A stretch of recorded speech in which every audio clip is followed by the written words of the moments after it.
جناب لقمان علیہ الرحمہ نبی نہیں تھے، اللہ کے نیک بندے تھے۔ حضرت داؤد علیہ السلام کی انہوں نے صحبت پائی تھی۔ رنگ کالا تھا، ہونٹ موٹے تھے، لیکن اللہ تبارک و تعالی نے حکمت اور دانائی بڑی عطا فرمائی تھی۔ آپ کی اس حکمت اور امور خیر کی وجہ سے دور دراز سے لوگ آپ کی خدمت میں حاضر ہوتے تھے اور آپ سے اللہ تبارک و تعالی کی عطا کردہ حکمت اور دانائی سے فیض یاب ہوتے تھے۔ حضرت لقمان نے اپنے بیٹے کو کچھ نصیحتیں فرمائیں۔ اپنے بچے کو انہوں نے کچھ چیزوں کے بارے میں تربیت دی۔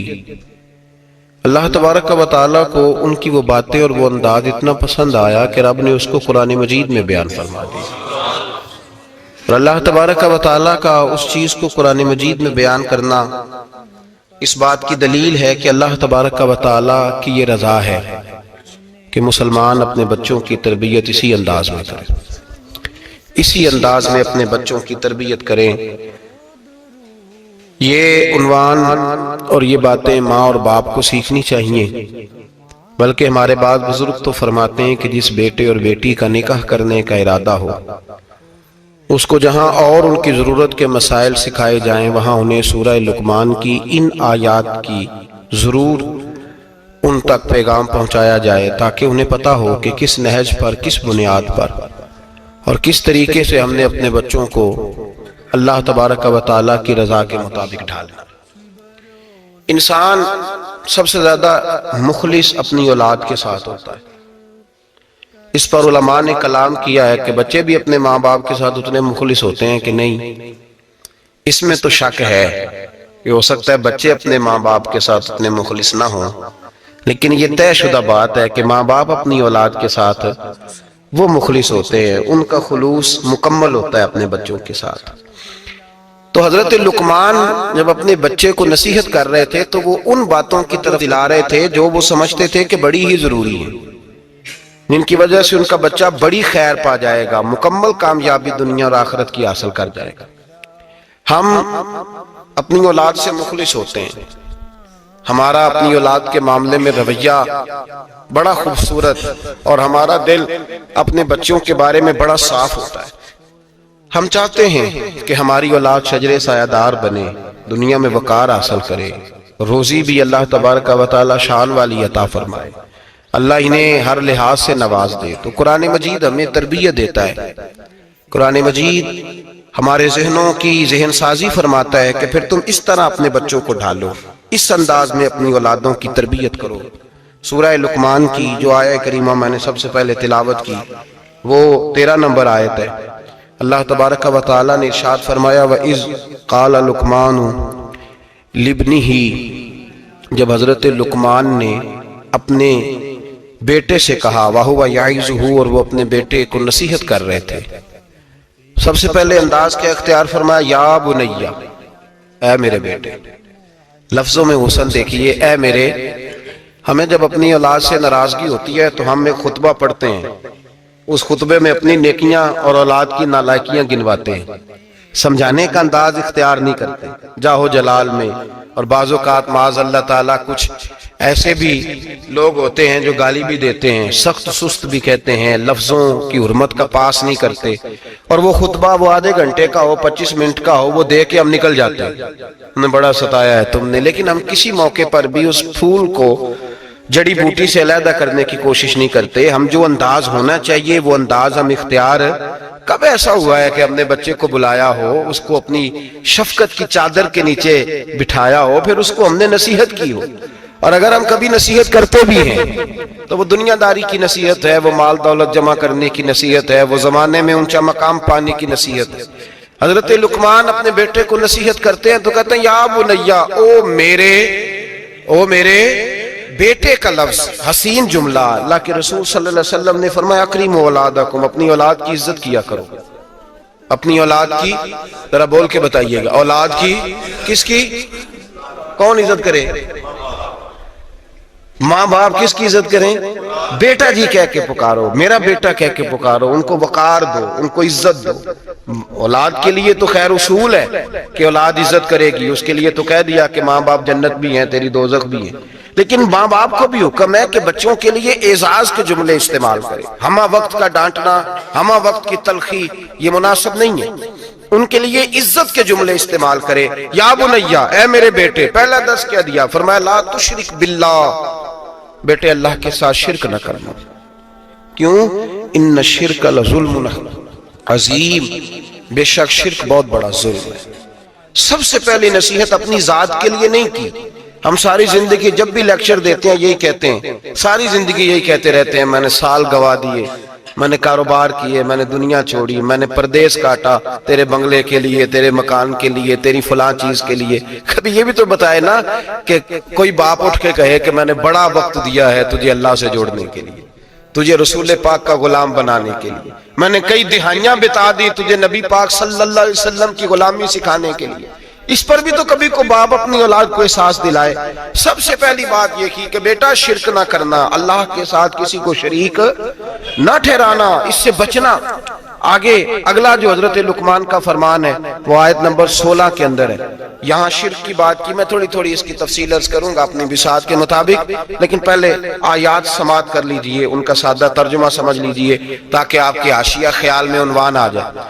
سب سے پہلے کہا شرک نہیں کرنا، پھر اس کے بعد کہا سورہ لقمان کی آیت نمبر 16 میں ارشاد فرمایا یا بنیا، اے میرے بیٹے، انہا ان تکو مثقال حبۃ من خردل، اے بیٹے اگر تو اتنی برائی بھی کرے جتنا کہ ایک رائی کا دانہ ہوتا ہے، رائی کا جو دانہ ہوتا ہے وہ چھاؤں میں رکھیں تو نظر نہیں آتا، وہ سورج کی روشنی میں نظر آئے گا، اگر چھاؤں میں دیکھنا ہوگا تو آپ کو لائٹیں جلانی پڑے گی۔ تو حضرت لقمان اپنے بیٹے کو نصیحت کرتے ہیں، کہتے بیٹے اگر تو رائی کے دانے کے برابر بھی گناہ کرے اور پھر وہ گناہ اس طرح ہو فَتَكُنْ فِي صَخْرَةٍ أَوْ فِي السَّمَاوَاتِ أَوْ فِي الْأَرْضِ، چاہے رائی کے دانے کے برابر گناہ ہو اور پہاڑ میں چھپا ہو یا زمین اور آسمان میں چھپا ہو تو کیا ہوگا؟ اپنے بیٹے کو سمجھا رہے ہیں، کہتے ہیں یاتی بِهَا اللَّهُ، اللہ پھر بھی اس کو نکال کے لے آئے گا۔ تو یہ نہ کہنا کہ میں کو پاپی ہوں، میں نے کو بینک لوٹے ہوئے ہیں، میں نے کو قتل کیے ہوئے ہیں۔ فرمایا رائی کے دانے کے برابر بھی، اپنے بیٹے کو کہہ رہے ہیں رائی کے دانے کے برابر بھی اگر تو نے گناہ کیا تو اللہ اسے بھی لائے گا، اور رائی کے دانے کے برابر ہو پھر چٹان میں چھپا ہو یا زمین و آسمان میں چھپا ہو، اللہ پھر بھی اسے نکال کے لے آئے گا، اس لیے کہ ان اللہ لطیف خبیر، بے شک اللہ باریک باتوں کا جاننے والا ہے۔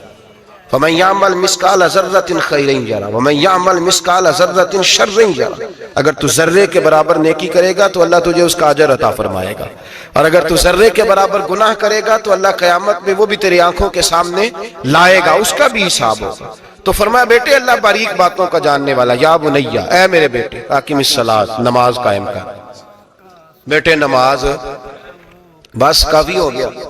کہا نہیں، اب اور آگے بڑھ، وَأْمُرْ بِالْمَعْرُوفِ، لوگوں کو بھی نیکی کا حکم دے، وَانْهَ عَنِ الْمُنْكَرِ، اور لوگوں کو بری باتوں سے منع کر، اور جب تو یہ کام کرے گا پھر لوگ تجھے ستائیں گے۔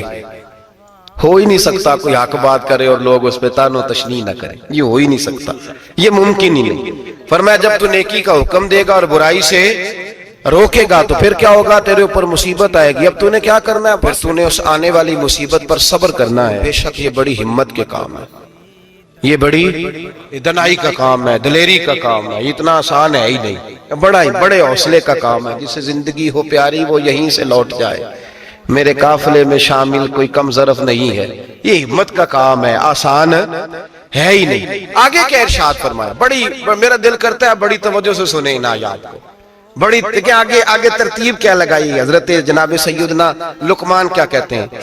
نماز پڑھ، دوسروں کو نیکی کا، برائی سے منع کر، اور یہ جب تیرے اوپر ان کاموں کی وجہ سے مصیبت آئے تو اس پر، اس لیے کہ یہ جو کام ہے نا عزم الامور، یہ بڑی ہمت کے کام ہے۔ بس کروں ابا جی؟ فرمایا نہیں اور بھی کچھ کر۔ کیا؟ آیت نمبر 18 فرمایا وَلَا تُصَغِّرْ خَدَّكَ لِلنَّاسِ، اپنا منہ ٹیڑھا کر کر کے لوگوں سے بات نہ کیا کر، رخسار موڑ موڑ کے لوگوں سے بات نہ کر، وَلَا تَمْشِ فِي الْأَرْضِ مَرَحًا، اور زمین پہ اکڑ اکڑ کے نہ چل، ان اللہ لا يحب كل مختال فخور، بے شک اللہ کو اکڑنے والا، فخر کرنے والا پسند اللہ لا یحب، اللہ اس سے محبت ہی نہیں کرتا، اللہ رحمت ہی نہیں کرتا جو اکڑ اکڑ کے چلے۔ اس طرح نہ کر تو پھر کیا کروں؟ آیت نمبر 19 شروع ہو گئی، وقصد فی مشیک، درمیانی چال چل، وغضض من صوتک، اپنی آواز پست رکھ، اپنی آواز جو اعلیٰ ظرف ہوتے ہیں ہمیشہ جھک کے ملتے، صراحی سرنگوں ہو کر بھرا کرتی ہے پیمانے، اس طرح کر کے تو درمیانی چال چل اور اپنی آواز کو وغضض من صوتک، اپنی آواز کو پست رکھ، اس لیے کہ ان انکر الاصوات لصوت الحمیر، اللہ کو جو آواز سب سے ناپسند ہے اور سب سے بری آواز ہے وہ گدھے کی آواز ہے۔ چلا چلا کے نہ چل، تو ضدی ہو گیا تو اب شور نہ کر، یہ تربیت ہے اپنی اولاد کے لیے۔ سب سے پہلے ارشاد فرمایا جا رہا ہے کہ تو نے شرک نہیں کرنا۔ شرک بھی دو قسم کا ہے، ایک تو شرک وہ ہے کسی نے اللہ کی ذات میں شریک بنا لیا کہ یہ بھی ساتھ شریک ہے، اور ایک شرک اصغر ہے، ریاکاری، دکھلاوا، نماز اللہ کی پڑھنی، دکھانا بندوں کو۔ مسجد میں پیسے کس کی رضا کے لیے دینے، تو اعلان کرانے کا کیا مقصد ہے کہ ختم کے موقع پر رسالے ثواب کے موقع پہ کھڑے ہو کے اعلان ہوتا ہے 1 لاکھ قرآن پاک پڑھا گیا ہے، 10,000 درود شریف پڑھا گیا ہے، اور جوئی صاحب نے نا جی 50,000 روپیہ مسجد بھی دیا ہے، یہ شرک ہے، یہ شرک اصغر ہے، یہ میرے رسول پاک نے منع فرمایا ہے۔ صحیح بخاری میں لفظ ہے، نبی رحمت صلی اللہ علیہ وسلم شہدائے احد کے مزاروں پہ کھڑے تھے، تو وہاں کھڑے ہو کے اللہ کے رسول نے فرمایا میرے ذہن سے فکر نکل گئی ہے، میری امت قیامت تک شرک نہیں کرے گی، اب یہ مشرک نہیں ہوں گے، بت نہیں پوجیں گے، یہ دوسرے معبود نہیں بنائیں گے، تو حضور فکر کس بات کی ہے؟ فرمایا یہ ریاکاریاں کریں گے، دکھلاوے کریں گے، تصنع بناوٹ کریں گے، یہ اللہ کی عبادت میں اوروں کو شریک ٹھہرائے۔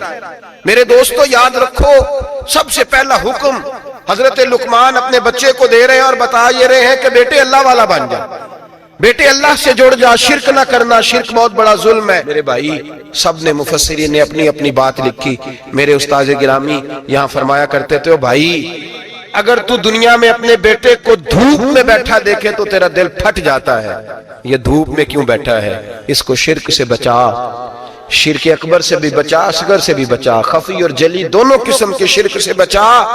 دنیا میں تیرا بیٹا دھوپ میں ہو تجھ سے برداشت نہیں ہوتا، بتا اگر تیرا بیٹا جہنم میں گیا تو تجھے کیسے برداشت ہوگا، آگ میں جلتا ہوا تجھے، اسے اللہ سے جوڑ دے، اسے رسول اللہ صلی اللہ علیہ وسلم کا غلام بنا دے۔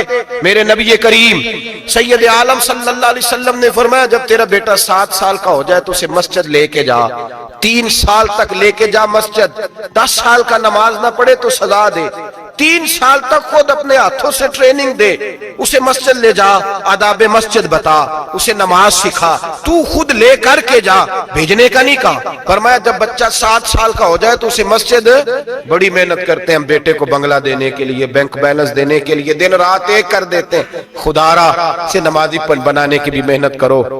حضرت بابا فرید الدین گنج شکر رحمت اللہ تعالیٰ علیہ کی اماں کہتی ہیں جب میرا بیٹا پیدا ہونے والا تھا تو میں رب کی بارگاہ میں دعا کرتی تھی اللہ اگر تو مجھے بیٹا دے تو اس طرح کا دینا بیٹا میرا ہو پر بندہ تیرا ہو، اے اللہ اگر بیٹا دینا تو اس طرح کا دینا، میرے اللہ اس طرح کی مجھے اولاد دینا کہ دودھ وہ میری چھاتی سے پیے پر شکر تیرا ادا کرے، اے اللہ اگر بیٹا دینا تو اس طرح کا دینا کہ قوت روٹی روزی وہ زمین پہ کھائے لیکن اسی زمین پر وہ تیرے دین کا سپاہی بھی بنے، وہ مجاہد فی سبیل اللہ بھی بنے۔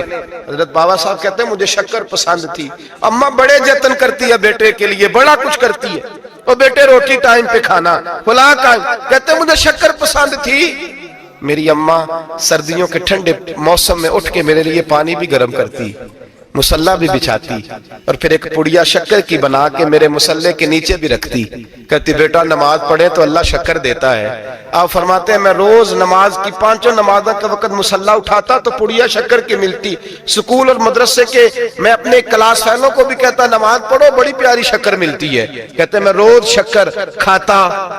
ایک سویرے فجر کی نماز میں اماں نے وضو تو کرایا مصلی بھی بچھایا، پر دیہات کی وہ سادی بی بی جس کا سارا کام خلوص پہ مبنی تھا، جو آکسفورڈ سے پڑھی ہوئی تو نہیں تھی لیکن آداب ممتا اسے سارے آتے تھے، جو کسی یونیورسٹی کی سند یافتہ تو نہیں تھی لیکن بیٹے کے ساتھ کس طرح کا رویہ اختیار کرنا یہ سارا اسے پتا تھا، کہتے ہیں سادی اماں نے سارے کام کیے، لیکن شکر رکھنا بھول گئی۔